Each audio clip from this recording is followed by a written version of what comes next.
გამარჯობა მეგობრებო, დღეს ვარ 8000 მოსავალში, აბაშიძის ფილიალში და მინდა გაგაცნოთ ამ ფილიალის მთავარი სომელიე აჩი ზაუტაშვილი.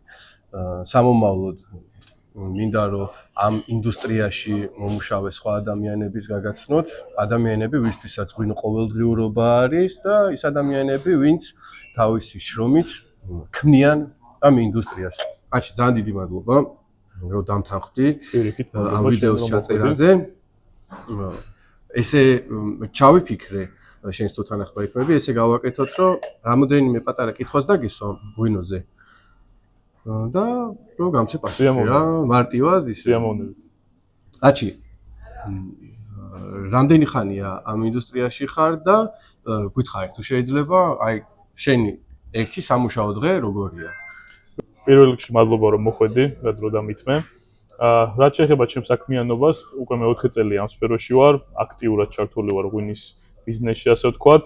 8000 მოსავალის სომელიე ვარ, პროფესიითაც მევენახეობა მეღვინეობის ბაკალავრი მაქვს, ასე ვთქვათ.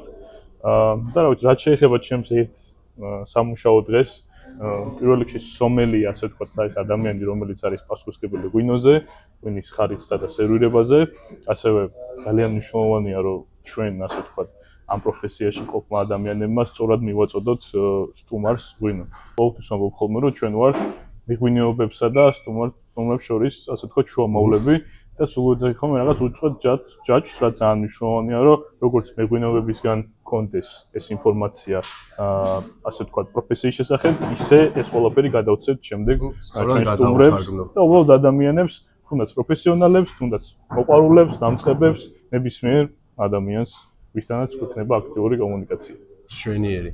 აჩი, მითხარი თუ გაქვს გამორჩეული მეღვინეობის რეგიონი, რომელიც განსაკუთრებით მოგწონს?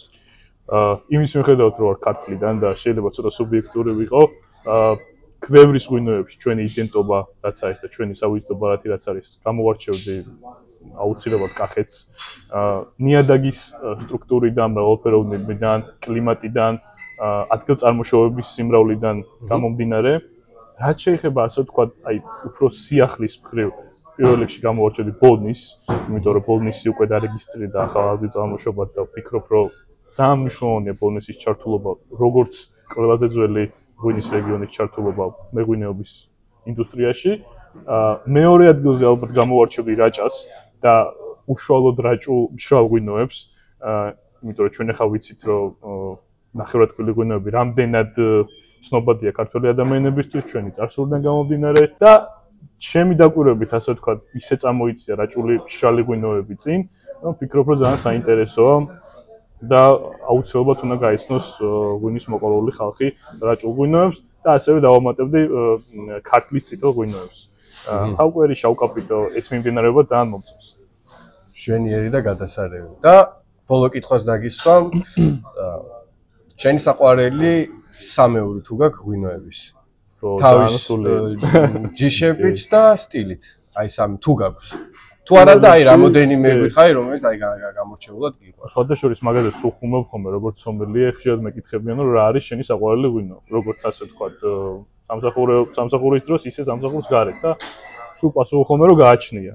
ჩემთვის გააჩნია დროს, გააჩნია სეზონს, გააჩნია საკვებს, გააჩნია ადამიანებს და ვფიქრობ, რომ ღვინო მხოლოდ ის არ არის, რომ რაღაც უბრალოდ დალიო შეიძლება ან თრობისთვის ასე ვთქვათ ეს იყოს მიზეზი, ღვინო არის რაღაც ჩვენი ემოციების გამოხატულება და ამის გამო ვთვლი ხოლმე, რომ სულ რაღაცა უნდა დააკვირდე, რაღაც თქვი უნდა შეარჩიო, მაგრამ ობიექტურად თუ შევაფასებ, არა იმ ხრივ მე რაც დავლებდი ამ წამს, უშუალოდ როგორც ჯიში გამოვარჩევდი საფერავს, ვფიქრობ, რომ საფერავი არის ერთ-ერთი უნიკალური ჯიში, რომ არა მხოლოდ საქართველოში, არამედ სხვადასხვა ქვეყნებში ასე ვთქვათ შეეჭიდოს სხვადასხვა ჯიშებს და მე თავისუფლად შემიძლია გამოვარჩიო სოფლიოს ჯიშებიდან. აუცილებლად. თეთრ ღვინოებში მაგალითად გამოვარჩევდი ქვევრის ტექნოლოგიით დაყენებულ ღვინოებში კახურჯიშებს და ვფიქრობ, რომ კახურჯიშებს საკმაოდ დიდი პოტენციალი აქვს. ქვევრის ტექნოლოგიის მხრივ ქისი მაგალითად ერთ-ერთი ჩემი საინტერესო და ფავორიტი ჯიშია, კაწითელი ასევე. სტილისტურად გამოვარჩევდი წითელ-მშრალ ღვინოებს, უმეტესად საფერავს, ვინაიდან საფერავს საუკეთესო დაწვრილების პოტენციალი აქვს. გამოვარჩევდი ქვევრის ღვინოებს და ალბათ მესამე ადგილზე დავაყენებდი მოდი იყოს ცხიალა ღვინოები, რადგან ამ ბოლო რამდენიმე წელიწადში ცხიალა ღვინოები უფრო წინ წამოვიწია. კი ბატონო. კი ბატონო, ჩვენიერი. აჩი, ძალიან დიდი მადლობა, ძალიან საინტერესო საუბრისთვის.